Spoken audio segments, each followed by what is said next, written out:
大人。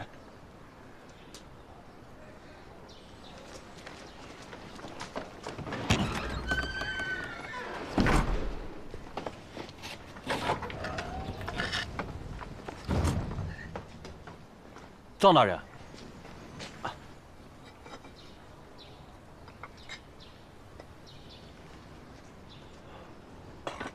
下官拜见赵大人。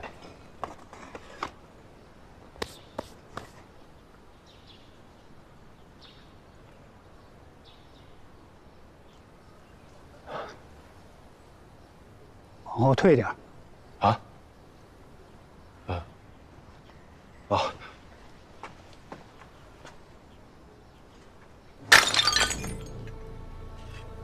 别见怪，这个宅子是皇上多年前赐下的，如今难免有些破旧。连这种事儿还要劳烦赵大人，是营膳司的失职。是我没有上报朝廷，何来失职？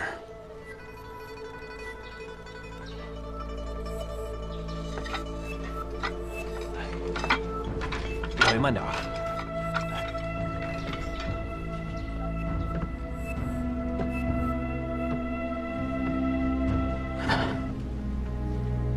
听闻你对建筑法式颇有研究，我倒是班门弄斧了。大人连修屋补瓦的活儿都亲力亲为，自海受教了。跟我来。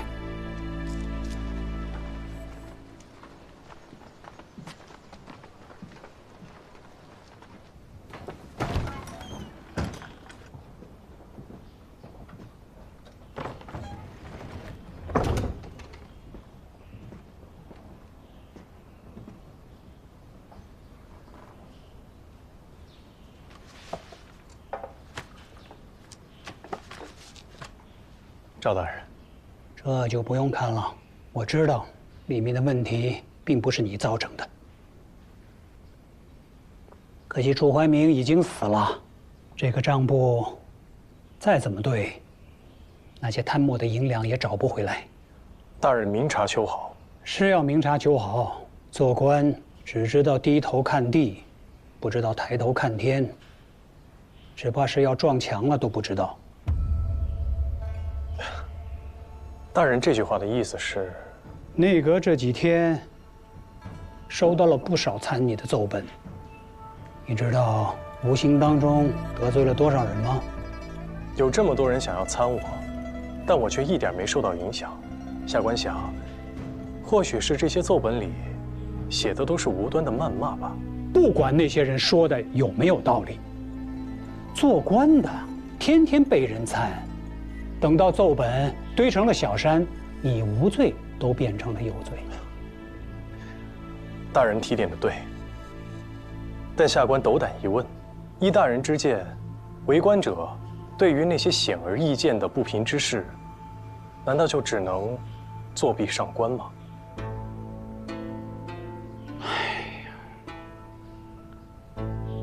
水之清则无鱼，人至察则无徒。如果你只是逞一时之快，想在官场上立威，那算是个好手段。但如果你是打心眼里想革故鼎新，这样做就大错特错。下官不明白，还请大人赐教。你入官场是凭京侯举荐的，年纪轻轻就做上了五品监正，所以很多事情你都不懂。你想让青天剑变好，这想法没错，但你别忘了，青天剑过去的很多事情都是为了皇亲国戚而做。不管是什么样的人，是多大的官，只要他们的所作所为有违大庸律法，那下官都不怕得罪。下官会继续查，都担请大人相助，将他们一一惩处。内阁收了你的名单，你是风起云涌，先查谁，后查谁，谁被杀，谁流放，有些事看起来是表面功夫，背地里不知有多少股暗劲儿在较量。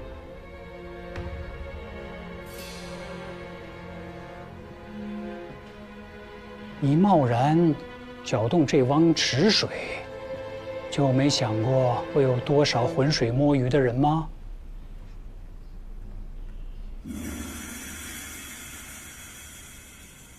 下官要的正是如此。若朝堂上都是些明哲保身之人，那这份名单递上去，不会引起丝毫动静。但若他们自以为可以利用这份名单来大做文章，相互攻讦呢？若这份名单无机可乘，那么谁来替朝廷做这惩奸除恶的好事儿呢？若能合纵连横，厘清其中的派别，借力打力，分而治之，你在你的位置出此下策，便情有可原。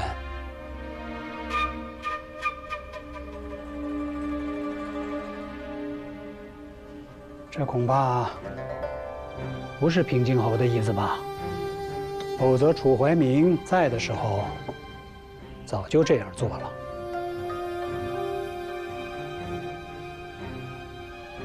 你投靠他，就是为了这一天？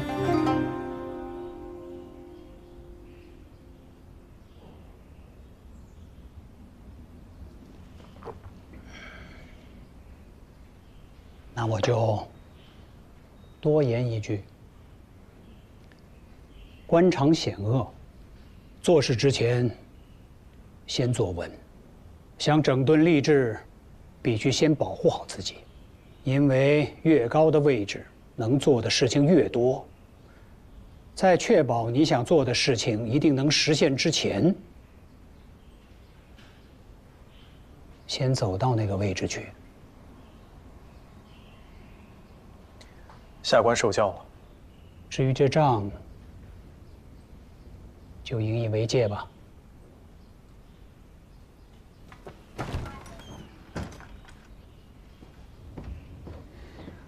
老爷，时辰到了，您今日要到内阁议事的。更衣。是。哦，藏海，这个宅子好些年了，住着习惯。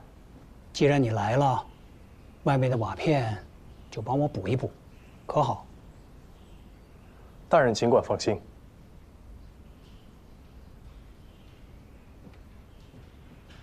八贤王和庞太师才有问题，他们俩来这里的时间也太过巧合了。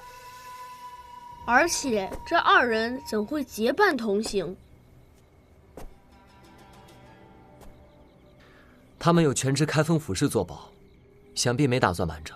这一行的目的，我猜用不了多久啊，咱们就能知道了。对了，捋一捋这2天发生的事。我注意到一个问题，正想听听你们的意思。你们有没有觉得，包公子，包公子，魏先生请你去他房中一叙。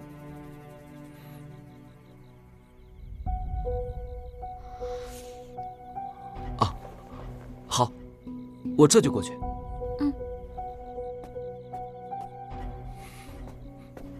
哎，包大哥，你快说呀！话说一半，真叫人心急。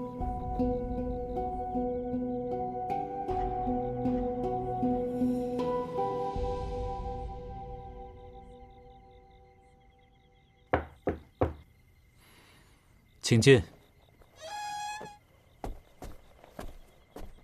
学生拜见王爷。不必拘礼，坐吧。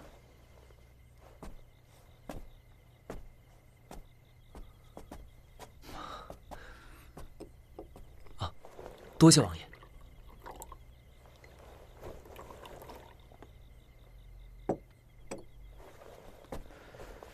你可知本王此番来意？王爷有全知开封府事文书在手，想必是有备而来。近两日的命案事发突然，王爷难以未卜先知。莫非您来破灵镇，是与猫灵有关？雾里探花，花似花；水中望月，月非月。你算是猜对了个水中月。啊，学生愚钝，还请王爷明示，何为天上月？你可知晓，在民间有一桩传闻，是关于一位妇人怀胎10月，却诞下猫子的。人生猫子？难道是狸猫换太子？本王前来破灵镇，正是为了此事。难道多年前，宫中李宸妃诞下狸猫之说是真的？传闻也不全是空穴来风。当年李宸妃的产房里，的确抱出了一只无皮的猫。先皇视为不祥，遂下令除去孽畜，对外宣称皇子夭折。事情如此蹊跷，先皇就没有怀疑过是有人设计吗？当然怀疑，只是当时先皇亲眼目睹了狸猫身上还带着脐带，以及刚刚脱落的紫河车，一时惊怒，失了平常心。待过几日，心生疑窦，再派人去查，却已查不到任何疑点。难道王爷知晓内情？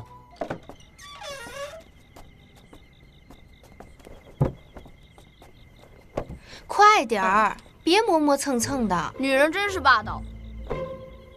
阿仁姐姐，我可不是说你。姑娘，我弱智纤纤，展少侠帮我提个行李都要鸣不平，我看你才霸道。你弱智纤纤，我看你是弱智吧你。小青瓜，你什么意思？你别过来，我可不和女人动手。你找打是不是？等等。你刚刚说不和女人动手，但一路上明明和我切磋得很开心嘛。切磋和扯头发是不一样的。你们收拾，我去找我包大哥。你包大哥正在和八贤王谈事呢，哪有功夫理你？那我睡觉去。再待下去，我就等着给弱智女子端洗脚水了。好你个小青瓜，溜得倒快啊！走吧。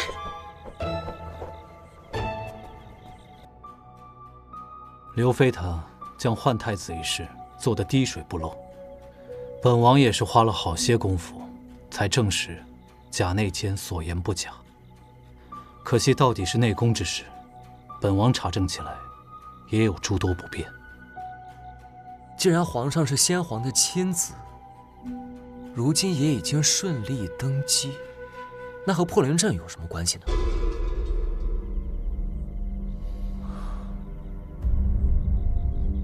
莫非刘妃知晓了此事，又有什么动作？你所言离真相相去不远。当年内监秦凤总管冷宫，他见李妃可怜，便对李妃照拂有加。后来秦凤得知李妃实为皇上生母，不料此事被刘后的耳目探听泄露。贾内监预料李妃将难逃一死，忙安排秦凤连夜护送李妃出宫。刘后一怒之下，便对李妃赶尽杀绝。刘后派人追杀李妃至空寂岭后，寻不见其人，未觉后患，竟屠了空寂岭全族，上到耄耋老人，下至黄口小儿，尽葬送于这场无妄之灾。怪不得常人只知破灵阵，不知空寂岭。原来是这里发生过灭族之祸。是啊，可惜待我查到那批杀手头领的身份，却发现人已莫名失踪。不过杀人灭口是刘后的一贯作风，这倒也不稀奇。这么说来，李妃已经被害。我之前一直也是这么以为的，可就在3个月之前，贾内监在弥留之际给我留了一封密信，说李妃尚在人间，而且就在破灵镇。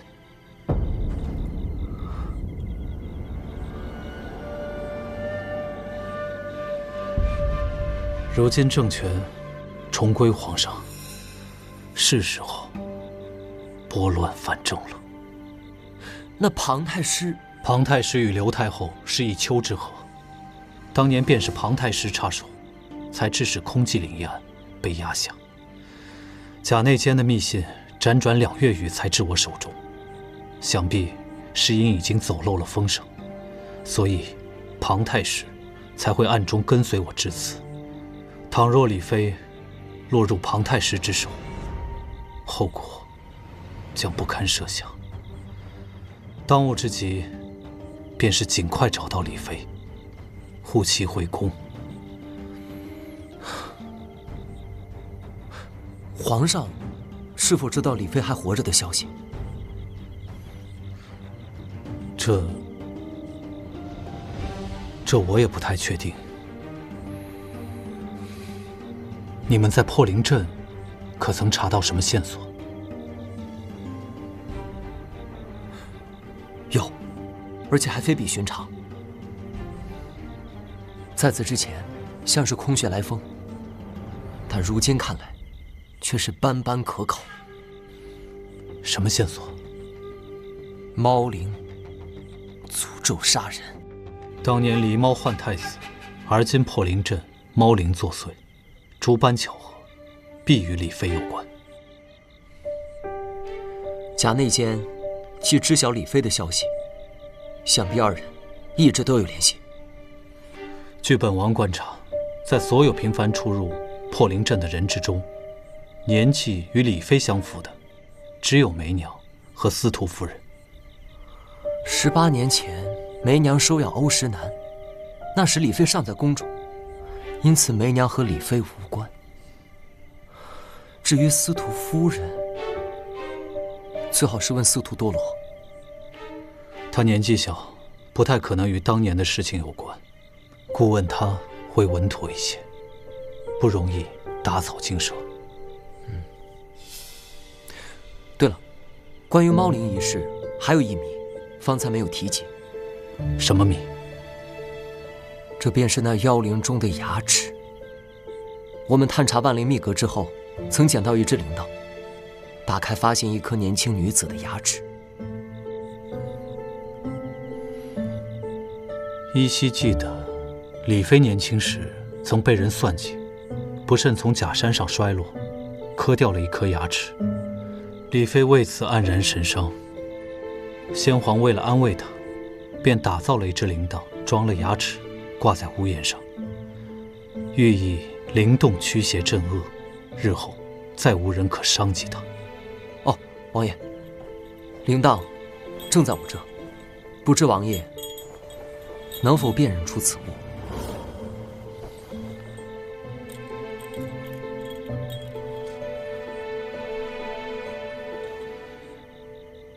毕竟是宫闱之事，我也只是听说而已。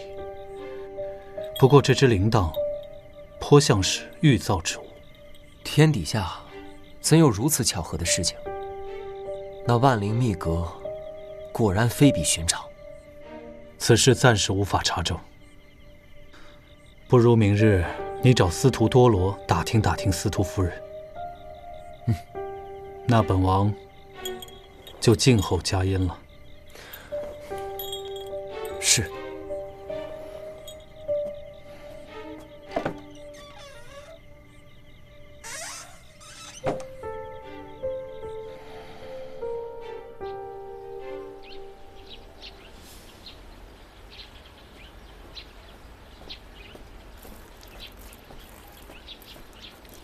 包公子，多罗姑娘，包公子是来找我的吗？我只是碰巧路过。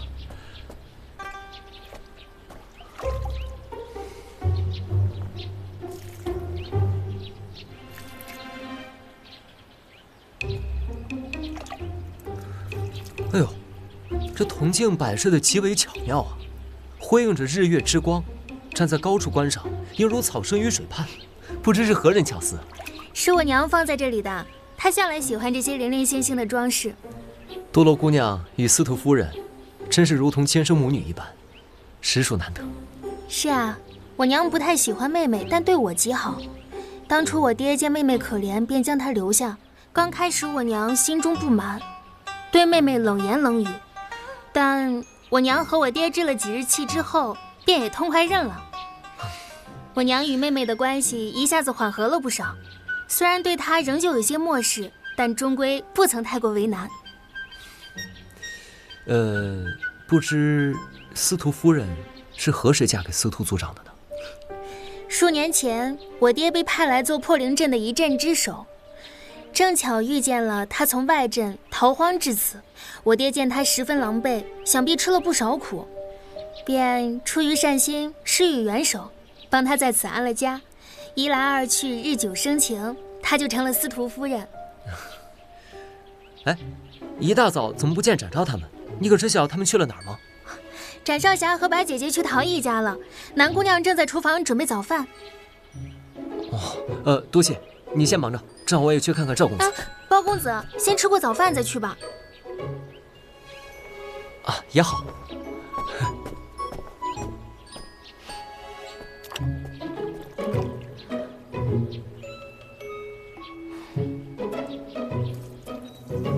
前面应该就是陶艺家了。准没错。哎，这河边还有鸭子呢，我们捉来烤了吧。你们师门是不是特别穷啊？瞧把你馋的！哼，我们师门的钱多着呢，都拿来做善事了。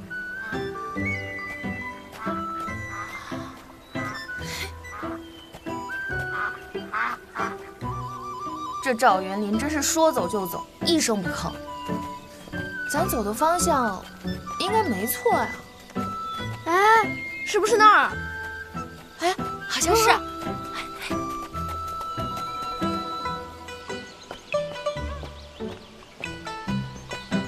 找了半天，咱们终于到了。可不是嘛。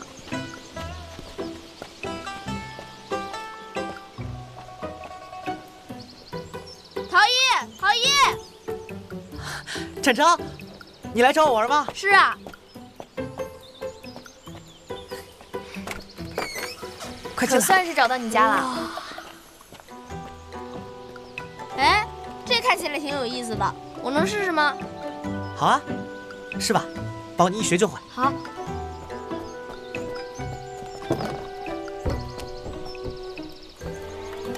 放心上手，这样。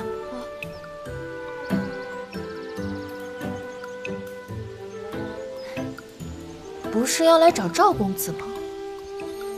难怪昨晚你和王爷相谈甚久，闹了半天，这镇子里竟藏着皇妃。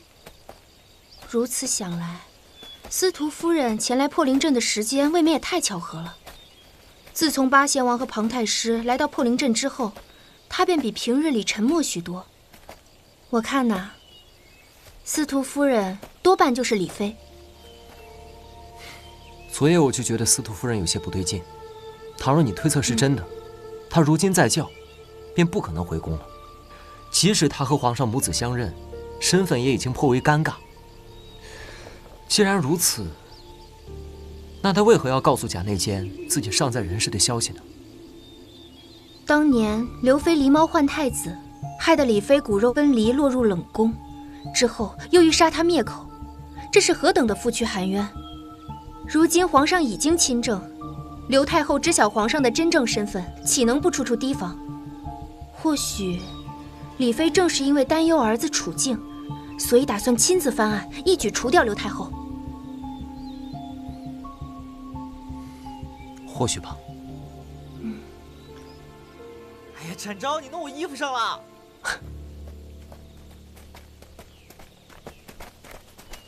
太有意思了，小桃子，你看，你看。保准让你玩个够，玩不够不许走啊！好啊，好啊。包拯，南妹妹，你们在玩什么呢？包大哥，哎，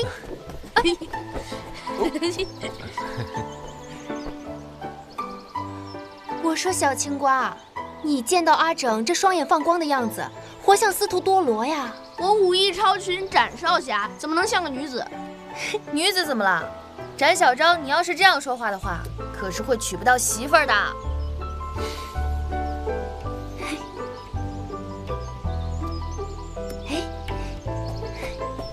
这个好玩，小桃子，你也教教我吧。教你可以，不过以后不准喊我小桃子。那要不喊你小罐子？你这个女人真是不讲究，我可是男人。哦，行行行，你是男人，不与女子一般见识。走，我屋里有好多小玩意儿，带你们看看。燕兄和赵兄不在吗？哦，他们去镇外买好吃的了，一会儿就回来。走。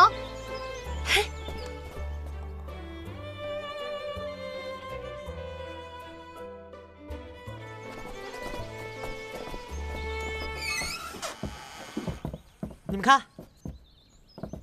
哇，真好看，这都是你做的呀，好厉害啊！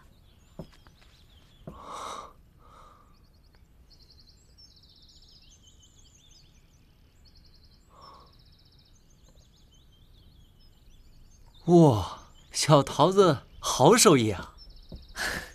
哪里，当初教手艺的师傅说我太好动，心静不下来，将来做不出顶好的东西。反正我也没啥大志向，做些寻常使的，差不多就行了。这么多陶具，想运出去不方便吧？你是如何卖给他人？有些是卖给镇上，还有一些是店家定期来取货。挺好，挺好。大老远就听见你们说笑声，原来是你们过来了。啊，燕兄，嗨，我们与赵兄也算是有比邻之意。赵兄忽然搬走过来看看，也是理所当然的嘛。赵大哥，你怎么突然连招呼都不打就搬走了呀？就是。哦，反正我独身一人，住哪儿都一样，就不起那无谓的争执了。哟，好歹你也是京城第2富贵花，到底是个金贵人呢，怎么忽然这么不讲究了呀？出门在外，不比家里吗？赵大哥也给了司徒家不少钱吧？不如咱们等会儿一起回去吃饭，不能白白便宜他们。不必，反正我也不差那些钱。不知赵公子这样的人多不多？要不然我回头就去开个客栈，门口左边写上差钱的不要进，右边就写进来的不差钱。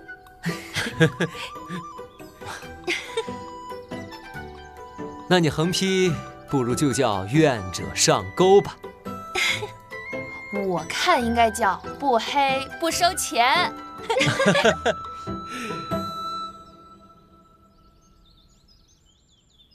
好了，既然赵兄已经安顿下来，那我们就回去了。哎，慢！我刚买了烧鹅、烤鸡，吃完再走吧。哦，不了，多谢燕兄美意，因为查案要紧，就不打扰了。告辞。诸位慢走。走了。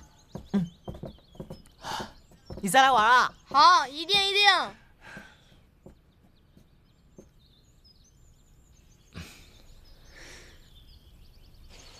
一夜不见，赵元林怎么跟蔫了的倭瓜似的？他一下子不做作了，反倒叫人不习惯。赵大哥不会被这2桩命案吓懵了吧？话说回来，欧大哥和莫心姐姐看起来都是与世无争的模样，实在想不到他们竟会为人所害。你们男的看女人根本不准，我南天竺混迹江湖这么些年，最会洞察人心了。依我看，司徒莫心才不是什么柔弱无助的小可怜。那你都洞察到什么了？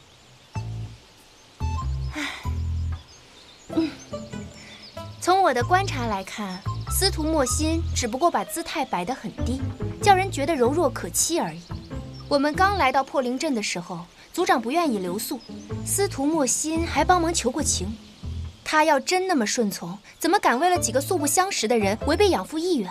帮我们求情还成了罪过，人家可能只是心善嘛，也就你们女人爱瞎想。他求情就是为了帮助咱们呀，说不定人家只是为了把咱们留下来，一个个杀掉呢。我看呐，肯定是司徒莫心利用欧石南的心意，让他为己所用。欧石南抓完毒蝎后不久，便拿着它出了门。那只毒蝎子8成就是欧石南抓给司徒莫心的。还有，指不定那条万灵密阁里的蛇也和他有关。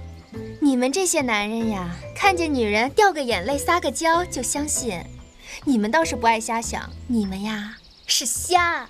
不过是逗你2句，你这尾巴就翘上天了呀！哼，听南妹妹这么一说，好像很多事情就都能说通了。毒蝎是司徒莫心的，之前暗杀包拯使用的那支毒箭上的毒液，极有可能就是来自于司徒莫心房中的蒜臼里的花溪草汁。司徒家的膳食一直都是他在准备。毒禽也似乎与他有脱不开的关系。那莫心姐姐为什么要害包大哥呢？哦，难道他是破红魔的帮凶？如果他是帮凶，那又是谁杀了他呢？说的也是。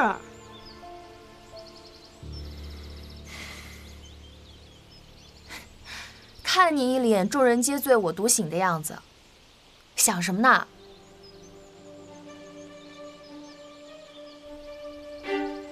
我要再访万灵密阁。啊！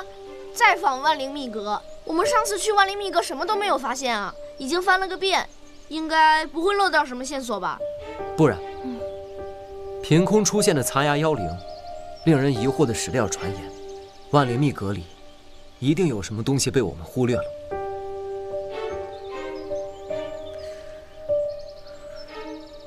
没准正像司徒多罗所言，万灵密阁是因有什么说不清的东西，才会变得如此诡异。难道是里面藏着猫灵？希望这次去啊，不要再突然冒出什么毒蝎、毒蛇，乱七八糟的了。不管其中隐藏什么秘密，我们都要将其找出。我有预感，这将是破案的关键。那我们现在就去吗？此时不去，更待何时？走。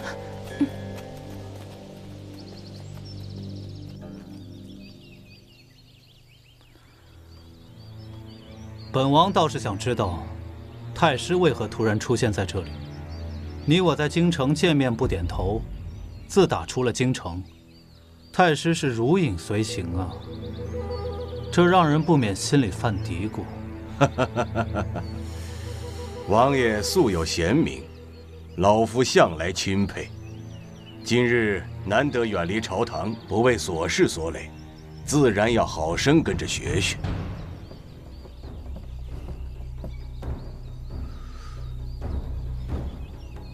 八贤王，他们怎么在这儿？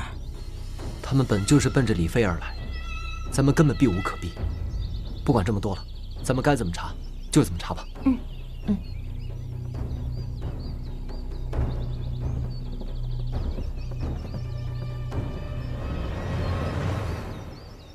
见过王爷。太师。